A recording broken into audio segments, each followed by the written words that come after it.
तो last episode में हम लोगों ने देखा था कि मिस चूचू शुयांग, सानियान और याया को लेकर कांगचुन के एक ट्रेजर हाउस में घुस आती है, जहाँ पे बहुत सारे ट्रैप्स बिछे हुए होते हैं, मगर शुयान उन ट्रैप्स को बहुत ही आसानी से डिस्ट्रॉय करते हुए उस ट्रेजर हाउस के अंदर जा रहा होता है। और वो लोग जब एक हॉल में पहुँचते हैं तो वो देखते हैं कि वहाँ पे बहुत सारे जार पड़े हुए हैं और उनके अंदर लोगों को बंद किया गया है।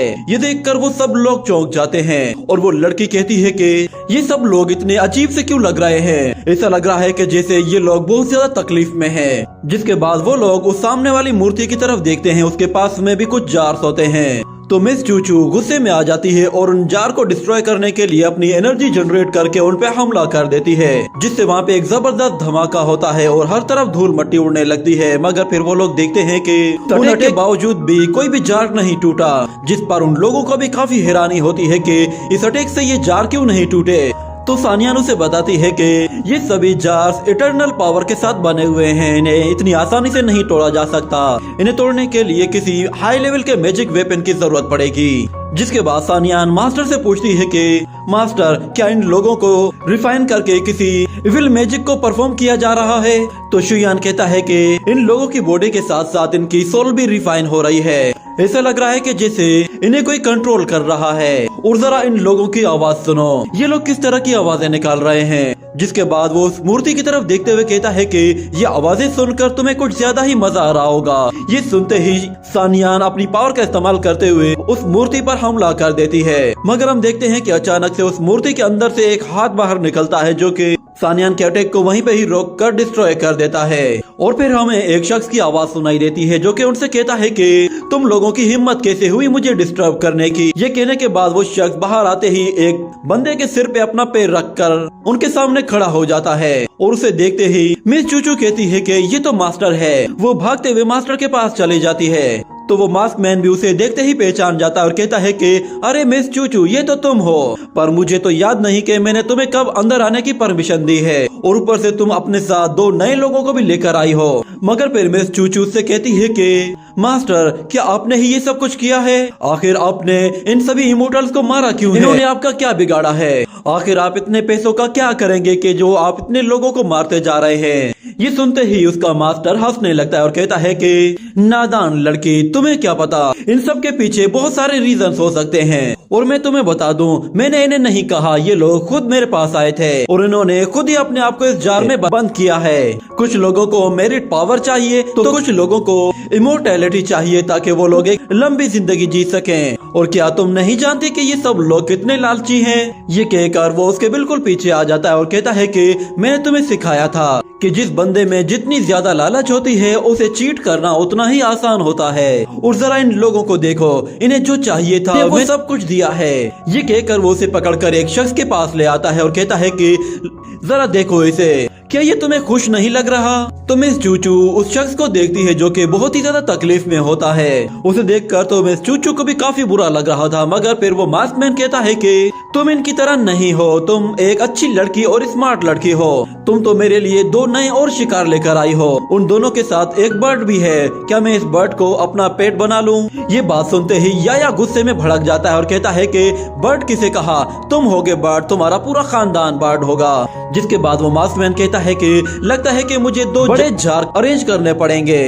पर मिस चूचू कहती है कि मास्टर, आपको तो सिर्फ पैसे चाहिए, मैं आपकी खातिर जीवमई को चीट करके उसकी सारी दौलत लाकर आपको दे दूंगी, मगर आप इन सब लोगों को यहाँ से जाने दें। ये सब लोग बहुत ही ज्यादा तकलीफ में हैं, आप इनके साथ इतना ज्यादा जुल्म नहीं कर सकते। ये सुनते ही वो मास्टर कहता है कि क्या मैं इन पर जुल्म कर रहा हूँ? चूचू, तुम की सीधी सादी हो, जरा उस शख्स की तरफ देखो और बताओ कि ये बॉडी किसकी है? ये लिन गाउजी है, जिसे तुमने वो मैजिक फ्रूट बेचा था, और इसका रिलेशनशिप एक बीस्ट के साथ अब पूरा कंप्लीट होने वाला है। और जरा उस आदमी की तरफ देखो, वो मेरे पास आया था और गिड़गिड़ाकर मुझे रिक्वेस्ट कर रहा था कि मैं उसे एक नई बॉडी दे दूं, जिससे वो अपनी लाइफ को बहुत ज्यादा बढ़ा सके। और वो अपनी लाइफ को बढ़ाकर और भी बुरे काम करने वाला था।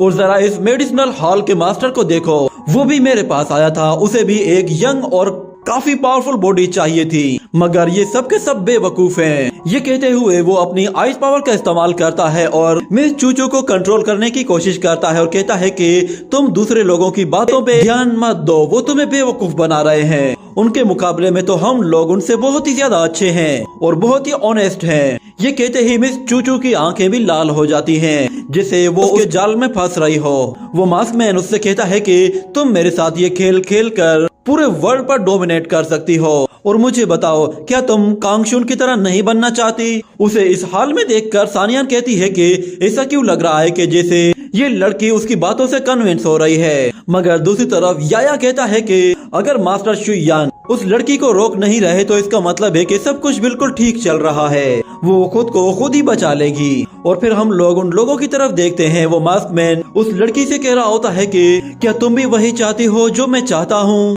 तो वो कहती है कि हाँ मैं भी चाहती हूँ। ये सुनकर वो लड़का काफी खुश होता है क्योंकि उसने मिस चूचू को अपने कंट्रोल में कर लिया था। मगर अचानक मिस चूचू उसके सिर पे एक जोरदार टक्कर दे मारती है, जिससे उसे बहुत ज्यादा दर्द होता है। ये देखकर सब लोग हैरान हो जाते हैं और याया कहता है कि ये लड़की तो एकदम पागल है, इसने तो अपना ही सिर फोड़ दिया होगा। और हम देखते हैं कि उसे टक्कर मारने की वजह से उस लड़की के अपने माथे पर भी हल्का सा जख्म हो गया था। और उसका मास्टर से कहता है कि चूचू तुम मेरे साथ ही क्यों लड़ रही हो। ये कहने की देर थी कि फिर चूचू उस पर एक के बाद एक पंचेस की बौछार कर देती है और अपना सारा गुस्सा उस पर निकालती है और उसे एक जोरदार पंच मारने ही वाली होती है कि वो बंदा उसका पंच रोक लेता है, जिस पर चूचू उसे दूसरा पंच मारने की कोशिश करती है तो वो उसका दूसरा पंच भी रोक लेता है और उसे कहता है कि बस करो, मुझसे लड़ना बंद करो।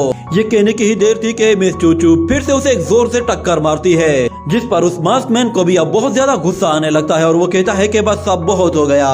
ये कहते ही वो अपनी पूरी पावर के साथ उसकी तरफ जैसे ही आगे बढ़ता है तो अचानक शुयान अपनी पावर इस्तेमाल करके उस बंदे को वहीं पे ही रोक लेता है, जिस पर वो खुद भी हैरान रह जाता है कि उसके साथ ये क्या हो रहा है, उसकी बॉडी मूव क्यों नहीं कर रही, आखिर ये किस तरह की पावर है। और मिस चूचू को मौका मिल जाता है, वो अपना गुस्सा निकालने के लिए कहती है कि अच्छा बच्चू तो तुम मुझे धमकी दे रहे थे। ये कहने के साथ वो उसकी जमकर धुलाई करती है और उसे उठाकर उसी की मूर्ति पर दे मारती है, जिससे उसकी हालत और भी ज्यादा खराब हो जाती है।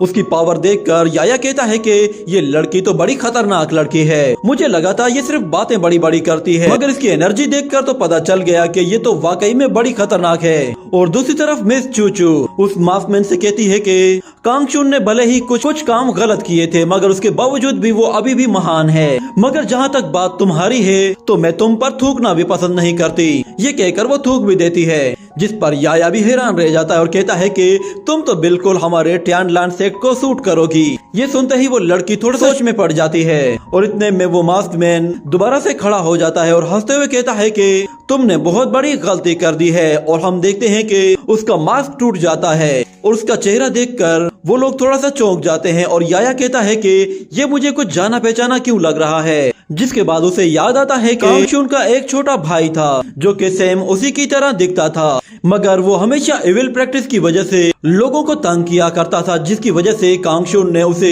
एक ब्लू सी के अंदर टाइटली लॉक कर दिया था। ये सुनकर वो लड़का हंसने लगता है और कहता है कि वो कांगशुन तो कब का मर चुका है और मैं आजाद हो चुका हूँ और मैं तुम्हें हमेशा अच्छे से टीच करना चाहता था, मगर देखो तुमने मुझे मजबूर कर दिया है। अब जो कुछ भी होगा उसकी जिम्मेदार तुम खुद होगी।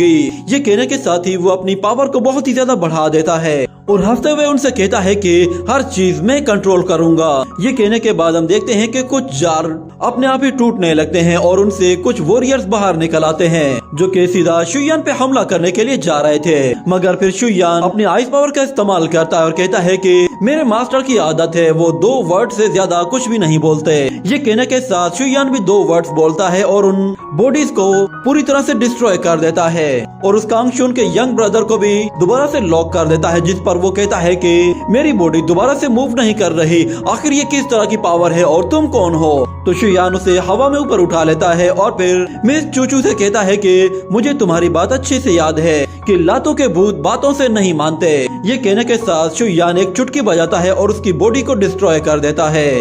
और अगले सीन में हम लोग देखते हैं कि मिस चूचू कांगशुन की लिटरेचर की बुक्स लोगों को सेल कर रही होती है और उसके पास काफी लोगों की भीड़ भी लग जाती है जो कि उस किताब को खरीदना चाहती थी। और वहीं पे हम लोग शुयान और सानियान को देखते हैं। वो लोग मिस चूचू को देख रहे होते हैं और सानियान कहती है कि ये लड़की तो सच में काफी जल्दी बदल गई है, ये कांगशून का नाम रोशन करेगी, ये उसकी बुक सेल करके उसकी नॉलेज को आगे बढ़ा रही है। मगर शुयान कहता है कि चलो यहाँ से। वो वहाँ से जाने ही लगते हैं कि अचानक उन्हें मिस चूचू की आवाज सुनाई देती है। वो कहती है कि सब लोग थोड़ा सा सब्र कर जाओ, एक बुक सिर्फ 10,000 की है। ये सुनते ही सानियान को भी झटका लगता है और वो कहती है कि ये लड़की अभी भी बिल्कुल वैसी की वैसी ही है। जिसके बाद वो मास्टर शुयान से कहती है कि क्या अब हम लोग डीबा पर्ल्स ट्रेजर को लेने के लिए जा रहे हैं। ये कहने के साथ वो लोग वहाँ से चले जाते हैं और ये एपिसोड यहीं पे ही एंड हो जाता है।